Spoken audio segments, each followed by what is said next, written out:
a la Sociedad Científica de la Facultad de Medicina. Pues para mí es un placer de compartir por este medio virtual y hablar sobre la ponencia de riesgos durante el embarazo, parto y puerperio.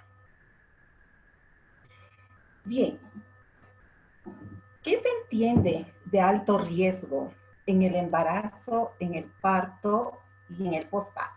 Pues se considera a todos aquellos factores médicos, ginecológicos y también factores sociales que van a aumentar la posibilidad de causar morbimortalidad durante el embarazo, el parto y el posparto. Bien, ¿cuáles son los factores que generan riesgos para el embarazo? Entre estos factores vamos a mencionar los problemas de salud existentes. ¿Qué significa eso? Si una mujer tiene antecedentes de presión alta o tiene antecedentes de diabetes mellitus o tiene una obesidad mórbida o es una cardiópata o tiene enfermedades autoinmunes, por ejemplo, un lupus eritematoso, pues esos problemas de salud van a implicar a la mujer de tener un embarazo de mucho riesgo. También la edad. La edad también es un factor de riesgo. Aquella mujer que se embaraza antes de los 15 o 18 años o después de los 35, 40 años, también es un factor de riesgo. Los factores de estilo de vida también cumplen un rol importante en el desarrollo del embarazo. Si la mujer tiene la costumbre o el hábito de fumar, alcohol y drogadicción, también esto tiene una implicancia bastante importante en el desarrollo del embarazo. Y por último, las condiciones del embarazo. Hay un 10% de las mujeres con embarazo pueden llegar a tener un embarazo de alto riesgo por el mismo embarazo. Es decir, una mujer, si tiene un embarazo gemelar o bien que durante el embarazo desarrolla hipertensión o cursa con hemorragias en el primero o segundo trimestre, también son factores de riesgo para catalogar como un embarazo de alto riesgo. Muy bien. ¿Y cómo vamos a prevenir los riesgos durante el embarazo? O sea, de todo lo que hemos hablado anteriormente, ¿cómo prevenimos? Bien, para poder prevenir los riesgos durante el embarazo, la mujer que desea embarazarse o la pareja debe tener una consulta preconcepcional. ¿Qué significa esto? Que la mujer debe prepararse para poder embarazarse. Debe acudir a su ginecólogo de confianza para realizarle una historia clínica y a través de ella el médico va a poder detectar si tiene o no tiene factores de riesgo. Y segundo, se va a pedir el perfil de laboratorio, ¿no? O sea, todos los exámenes de laboratorio, hemograma, glicemia, VIH, SIDA, Chagas. Y si uno detecta alguna alteración en estos exámenes, pues la paciente, antes de embarazarse, debe realizar su tratamiento correspondiente. Y por otro lado, también es muy importante que la mujer, antes de quedar embarazada, debe tomar ácido fólico. Se ha visto que las mujeres que han consumido ácido fólico antes de embarazarse, 3 meses antes, evita las malformaciones a nivel del tubo neural en el embrión o en el feto. Otra estrategia para prevenir los riesgos durante el embarazo es el control prenatal. El control prenatal debe ser precoz. Inmediatamente, cuando la paciente sabe que está embarazada o tiene retraso menstrual, debe acudir inmediatamente a un centro hospitalario para realizar su control prenatal. ¿Qué importancia tiene este control? Tiene la importancia que a través de esta asistencia, el médico va a poder identificar los factores de riesgo que hemos mencionado anteriormente. Va a poder identificar los factores de riesgo socioeconómicos de la paciente. Va a poder identificar los antecedentes médicos y va a poder identificar los antecedentes reproductivos. Es decir, si la paciente ha tenido dificultad para poder embarazarse, o si la paciente ha tenido antecedentes de abortos frecuentemente, o ha tenido un óbito fetal, o antecedentes de preeclampsia, entonces esta paciente tendrá un embarazo de alto riesgo. Entonces, para prevenir estas pacientes con factores de riesgo, pues debe realizar un control prenatal temprano. A través de esto, de estas medidas, nosotros podemos disminuir los riesgos mediante cuidados preventivos a través de un diagnóstico temprano de los factores de riesgo. Bien, otro factor importantísimo para la prevención de los riesgos durante el embarazo, el parto y el puerperio es la educación materna. Yo creo que a todo el personal de salud nos falta mucho tiempo para poder educar a todas nuestras pacientes. Y este es un dato, es el pilar fundamental para poder evitar los riesgos en la paciente embarazada. A través de la educación materna, pues vamos a preparar a todas las mujeres embarazadas, vamos a poder hablar de los riesgos del embarazo, vamos a poder hablarles del parto y del posparto. Todos los cuidados o las alteraciones que puede presentar la paciente.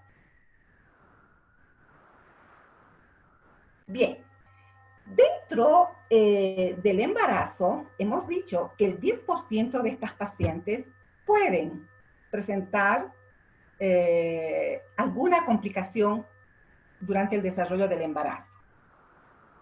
Y estas complicaciones son la preeclampsia, las hemorragias posparto y la sepsis. Estos tres factores o estas tres causas son las principales causas de mortalidad materna en los países subdesarrollados como el nuestro. Vamos a hablar un poco sobre la enfermedad hipertensiva del embarazo.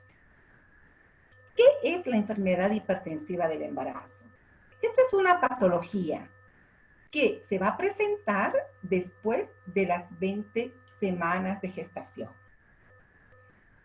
Y puede tratarse de una hipertensión gestacional, de una preeclampsia leve, moderada, y si esta preeclampsia grave no se diagnostica oportunamente o no se hace un tratamiento correcto, puede llegar a convulsionar la paciente. Y a esa convulsión se llama la eclampsia.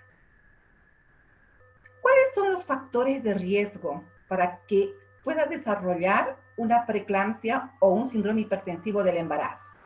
Son que la paciente primigesta, multigesta, edad mayor de 35 años, la obesidad, antecedentes de hipertensión crónica, antecedentes de una diabetes mellitus o una tromboflebitis. Y si esta preeclampsia grave no se trata adecuadamente o la paciente no acude oportunamente a un hospital, puede llegar a complicarse con el síndrome de Helen. Bien, ¿cuándo decimos que es una preeclampsia leve? Decimos que es una preeclampsia leve cuando la paciente va a presentar una presión arterial entre 140-90 o que la presión arterial sistólica suba mayor a 30 miligramos de mercurio y la diastólica mayor a 15 milímetros de mercurio. La paciente, con estas presiones también puede tener proteinuria. Y la proteinuria es mayor de 300 miligramos por litro en 24 horas. Esta paciente que está en esta fase de preeclampsia leve tiene mínimo compromiso renal, hepática y neurológica. ¿Y qué es la preeclampsia grave? La preeclampsia grave se caracteriza por tener las presiones muy altas, entre 160 y 110. Y va a tener una proteinuria mayor de 500 miligramos litro en 24 horas. Pero esta presión, esta preeclampsia grave, va a ir acompañada de los síntomas de vasoespasmo. ¿Y cuáles son esos síntomas de vasoespasmo? La paciente va a referir cefalea, tinnitus, fotopsia, epigastralgia, va a tener edema. Al examen físico vamos a encontrar una hiperreflexia, o sea, los reflejos rotulianos están exaltados. Y con todo este dato, pues la paciente entra al diagnóstico de preeclampsia grave. Y si la paciente está con estas presiones muy altas, ¿qué vamos a encontrar en los exámenes complementarios o de laboratorio? Vamos a encontrar la creatinina elevada, va a haber una elevación de las transaminasas, el ácido úrico, y si hay compromiso y que la paciente se va complicando, vamos a encontrar las plaquetas bajas y oligoanuria. Bien, si nosotros tenemos una paciente con una preeclampsia severa, ¿cuál es la conducta que vamos a tomar? Para bajar la presión tenemos que utilizar antihipertensivos. ¿Y cuáles son esos antihipertensivos que usamos en la mujer embarazada? Usamos la hidralazina y el nifedipino. ¿Y cuál es la dosis? Si yo tengo una paciente con una presión arterial de 160, 110, lo primero que tengo que colocar un antihipertensivo. En este caso, la hidralazina. Y debo colocar en bolo 5 miligramos IV, lento. Y esto debe pasar en 15 a 20 minutos. Y si en 20 minutos vuelvo a repetir la toma de la presión arterial y aún sigue elevada, yo puedo volver a repetir la misma dosis, 5 miligramos o 10 miligramos, de acuerdo a la respuesta. La dosis máxima que puedo usar de la hidralazina son 30 miligramos. Y si yo no tengo hidralazina en mi hospital, yo puedo usar nifedipina. Nunca se usa las dos juntas. Puedes usar hidralazina o nifedipina. Si no existe la hidralazina, yo puedo usar nifedipina por vía oral, nunca vía sublingual. ¿Y cuál es la dosis del nifedipino? Se inicia con 10 miligramos y luego se espera como 30 minutos para la respuesta del nifedipino. Y si no baja la presión, vuelvo a usar otros 10 miligramos. La dosis máxima son 50 miligramos. Bien, también debo usar, para evitar el edema cerebral, la dexametasona, un corticoide. Se debe usar 16 miligramos IV y luego continuar 8 miligramos cada 8 horas. Y posteriormente colocamos el sulfato de magnesio. ¿Qué es el sulfato de magnesio? El sulfato de magnesio es un anticonvulsivante. La mayoría de las pacientes que cursan con una preeclampsia severa van a convulsionar, y para evitar de que la paciente entre a eclampsia, debemos usar de entrada el sulfato de magnesio. ¿Y cuál es la dosis? Se debe administrar 4 gramos de sulfato de magnesio diluidos en 250 ml de solución glucosa. Y esto debe pasar en 20 minutos.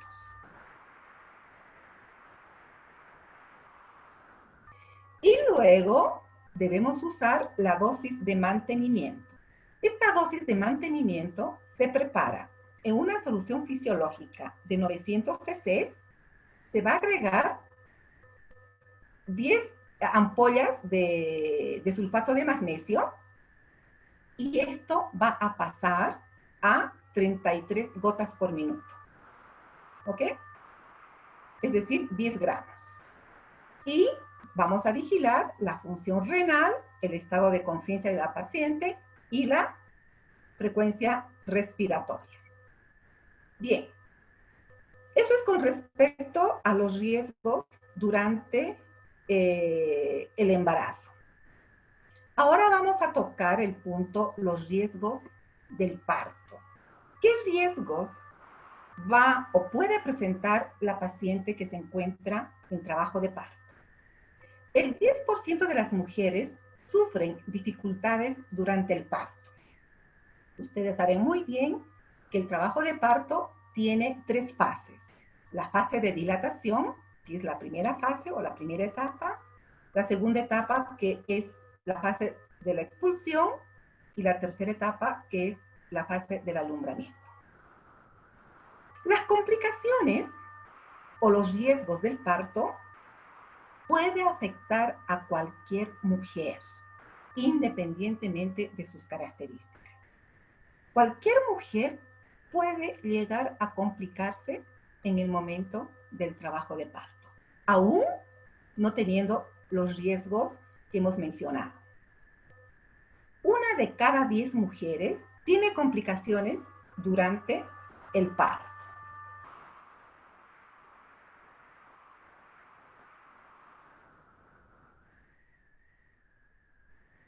Bien, una de las mejores medidas preventivas para evitar las complicaciones en el trabajo de parto, debemos tener un control estricto de la evolución del trabajo de parto. Debemos estar junto a la paciente para poder valorar las etapas del trabajo de parto. ¿Cómo va esa dilatación de la paciente? ¿En qué tiempo está dilatando la paciente? Y obviamente eso nos va a llevar a un buen manejo obstétrico.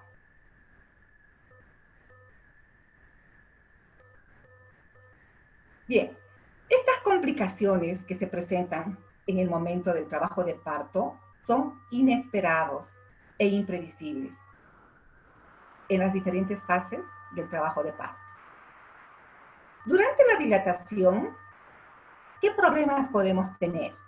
Vamos a tener muchas veces que este periodo de dilatación puede prolongarse, o sea, tarda más tiempo en poder llegar a una dilatación de 10 centímetros de la paciente.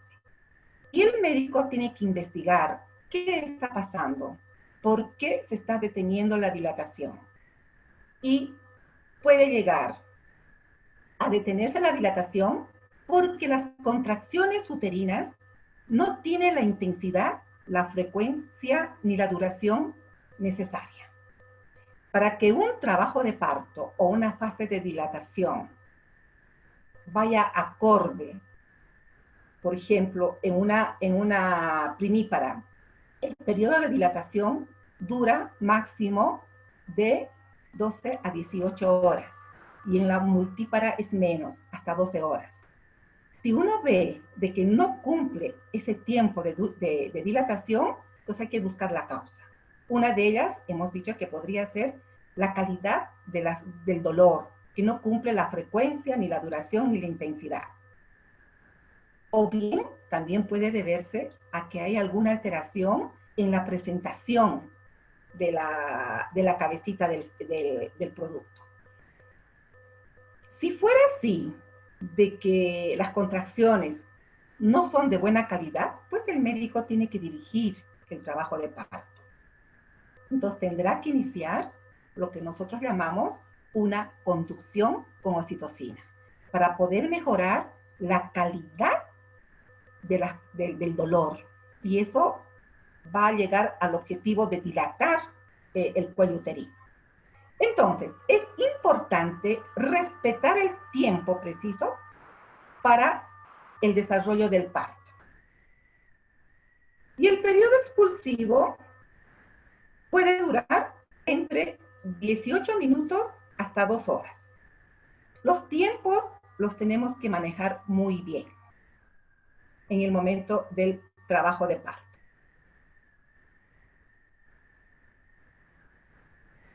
¿Qué otras complicaciones puede presentar la paciente durante el trabajo de parto? Puede haber obstrucción del canal de parto. Puede existir presentaciones anómalas que no hemos diagnosticado oportunamente. La paciente la presentación puede estar en presentación de cara, de frente, bregma, o puede ser una presentación pélvica. Y otra complicación que también es bastante frecuente cuando no se valora muy bien la relación fetal con la pelvis es la retención del hombro, del feto. O sea, cuando el bebé es demasiado grande, es macrosómico, y tratamos de que este producto nazca por vía vaginal, puede llegar incluso a fracturar la clavícula y esto tener consecuencias fatales a nivel del plexo braquial. Entonces, es muy importante revisar a las pacientes y para poder dar opción a trabajo de parto por vía vaginal. Muy bien. Ahora vamos a pasar a la otra fase o a la otra etapa del trabajo de parto, que es el alumbramiento. ¿Cuáles son los riesgos del alumbramiento? Antes de hablar de los riesgos del alumbramiento, ¿qué es el alumbramiento? El alumbramiento es la tercera fase del trabajo de parto. Después de que ha sido expulsado el producto, viene la expulsión de la placenta. Y el tiempo para ser expulsada la placenta, el tiempo máximo es de 30 minutos. Y si la placenta no es expulsado o no es expulsada en ese tiempo, vamos a hablar de retención placentaria. Y uno de los riesgos es la retención placentaria. Y esta retención placentaria hay que tener mucho cuidado. Puede deberse a la existencia de un acretismo placentario. ¿Y el acretismo placentario en qué consiste? Es la penetración de la placenta al miometrio. Y si fuera así, esta paciente debe ir a cirugía para realizar una histerectomía. Otro riesgo puede ser el alumbramiento incompleto, ¿no? Que queda restos corioplacentarios. Y si se hace el diagnóstico de alumbramiento incompleto, pues se retira bajo anestesia los restos corioplacentarios. Y otra complicación terrible y que puede ser mortal para la paciente es la inversión uterina. Esto generalmente ocurre cuando el interno está aprendiendo a atender el parto y no tiene paciencia en esperar el alumbramiento, o simplemente no conoce los tiempos del alumbramiento. Entonces empieza a jalar el cordón umbilical para ser expulsada la placenta. Y con esa técnica de fuerza llega a invertirse el útero. Entonces, el periodo de alumbramiento debemos tener el conocimiento teórico. En realidad, tenemos que tener el conocimiento teórico para la atención del parto y evitar las complicaciones.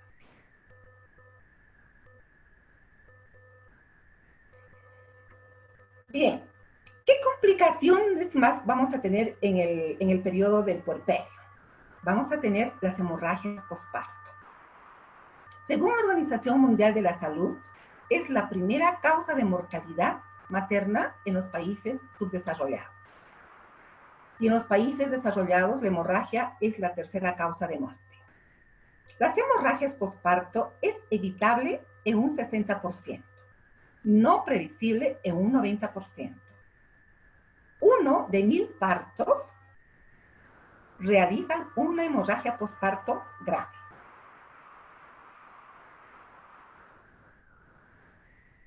Bien,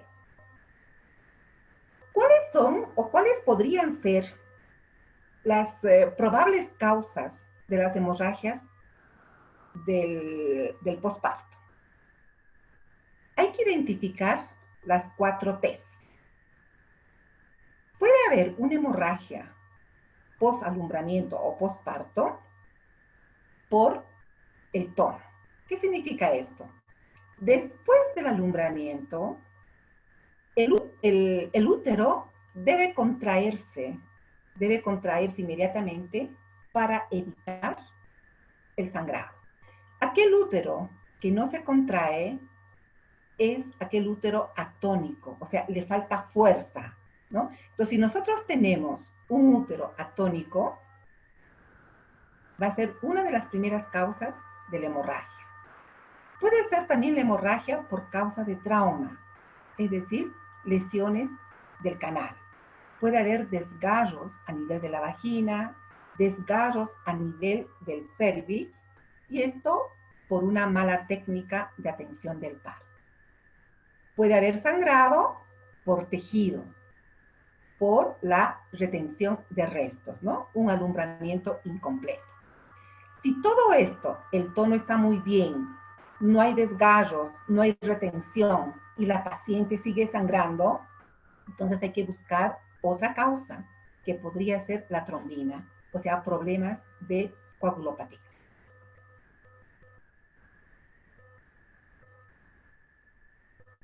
Bien, entonces aquí es un resumen, ¿no? Entonces las causas de las hemorragias posparto es la inercia uterina o la atonía uterina, las lesiones del canal vaginal, desgarros, retención placentaria y también la inversión uterina.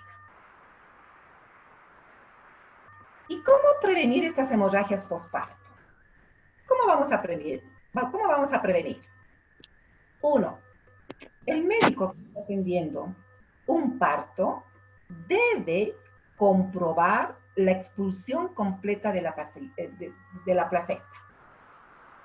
Que no quede restos corioplacentarios. Segundo, debe comprobar el tono uterino. El útero debe estar muy bien contraído, que nosotros llamamos el bolo de Pinar. Y también debe revisar el canal de parto y la cavidad uterina para poder descartar que no exista desgarros.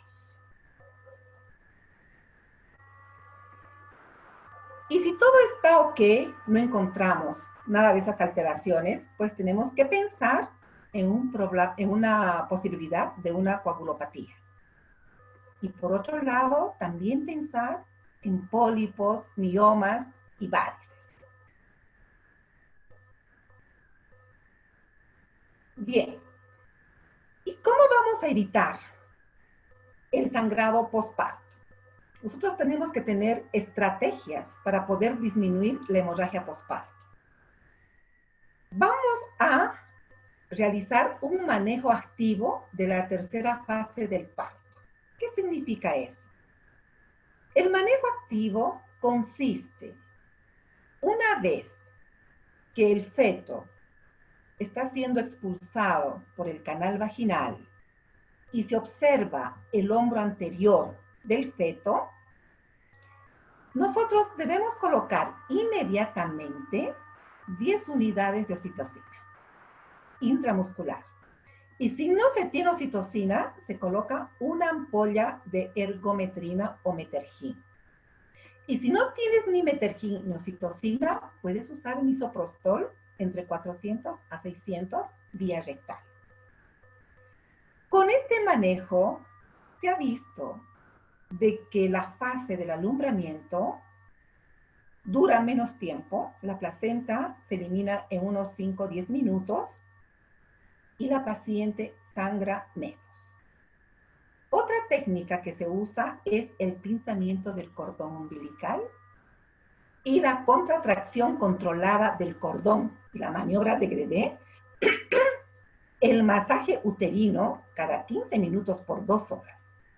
Entonces, con estas 3 medidas, que se llama el manejo activo de la tercera fase, nosotros podemos prevenir las hemorragias postparto. postparto. Muy bien. ¿Y qué pasa con la paciente que no responde ni reparar el desgarro, ni el masaje, ni la compresión, ni los medicamentos que hemos usado? La paciente no responde a esas acciones que hemos tomado. Aún sigue sangrando la paciente. Pues nosotros tenemos que ir a otras medidas como el taponamiento uterino. ¿Qué consiste el taponamiento uterino? Consiste en empaquetamiento uterino. Uno puede colocar a través del cuello uterino compresas para que la paciente no sangre, o bien el balón de Bacri, o bien un condón. Últimamente se está usando, porque no todos los hospitales tienen este balón de Bacri. Entonces ustedes agarran un condón en unas sondas Foley, se amarra y se va colocando a la cavidad del útero y se coloca una solución hasta 200 o 300 ml. Entonces, con eso hace que comprima la cavidad uterina y evite el sangrado. Y con esas medidas, ustedes refieren a un hospital de tercer nivel para hacer su seguimiento. Y si no responde a este taponamiento uterino, pues yo tengo que entrar a cirugía y hacer las técnicas de compresión uterina, las suturas de Belinch. También ligaduras vasculares, embolización de las arterias uterinas y ilíacas internas. Y si no responde a todas estas técnicas, hago una histerectomía hemostática, es decir, que saco el útero de la paciente. Y por último, puede usarse el ácido tranexámico, ¿no? Que son agentes protrombóticos, pero esto se usa en caso de estar comprometida la cascada de la coagulación, como el factor 7.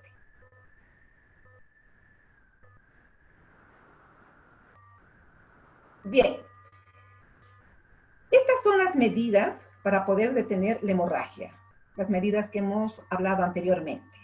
El uso de los medicamentos, puedes usar oxitocina, metergin, misoprostol. Puedes usar la compresión de los vasos. Aquí tenemos la maniobra de Gredé. Cuando hay una atonía uterina, tú haces la compresión para estimular las fibras musculares y pueda contraerse el útero. Acá tenemos el balón de Bacri o un condón que uno puede usar. Vean ustedes, se insufla con líquido y va a hacer tipo hemostático a la cavidad uterina. Aquí ya es en la parte quirúrgica la técnica de Belinch. Y si no responde a estas técnicas conservadoras, pues nos vamos a una histerectomía. Bien, cuando una paciente presenta una hemorragia obstétrica, nosotros tenemos que aprender a clasificar a estas pacientes para saber si esa paciente va a necesitar una transfusión o no. La clasificación se basa en base a la cantidad o al volumen de pérdida sanguínea. Se basa en la frecuencia cardíaca, de la paciente, si es taquicárdica o bradicárdica, en el llenado capilar, en el gasto urinario y en el estado mental. Entonces, dependiendo de estos 4 o 5 parámetros, yo voy a clasificar la pérdida sanguínea en clase 1, clase 2, clase 3 o clase 4. Esto es el shock, ¿no? 1, 2, 3. Y dependiendo del volumen de sangre perdida por la paciente, yo voy a darle la clase. Y de esta manera voy a saber si esta paciente requiere o no requiere una transfusión sanguínea. Bien, ¿qué otros riesgos postparto puede tener la paciente? El inmediato. Estas complicaciones que menciono acá, la paciente puede tener el tercer, cuarto o quinto día o a la semana postparto.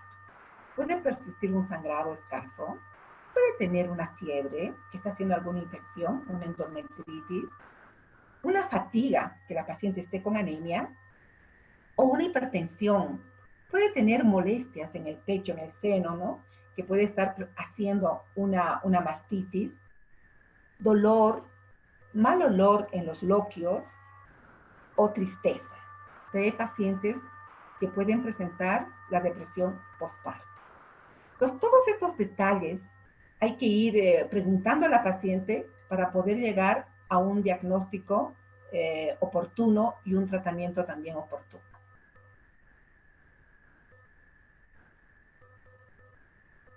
Bien, en el posparto la mujer experimenta muchos cambios y pueden aparecer algunos trastornos que hemos mencionado. Muchas de las complicaciones posparto se pueden tratar con éxito si se identifica a tiempo. Las conclusiones son: ¿cómo podemos disminuir los riesgos en estas pacientes, ya sea durante el embarazo, el parto o el puerperio? Mediante cuidados preventivos a través del control prenatal, de un diagnóstico temprano de los factores de riesgo. Es muy importante la educación materna, que está encaminada a preparar a las embarazadas sobre los riesgos del embarazo, parto y posparto. Una de las mejores medidas preventivas para evitar complicaciones es el control estricto de la evolución y el buen manejo obstétrico. Y muchas de las complicaciones del parto y posparto se pueden tratar con éxito si se identifica a tiempo.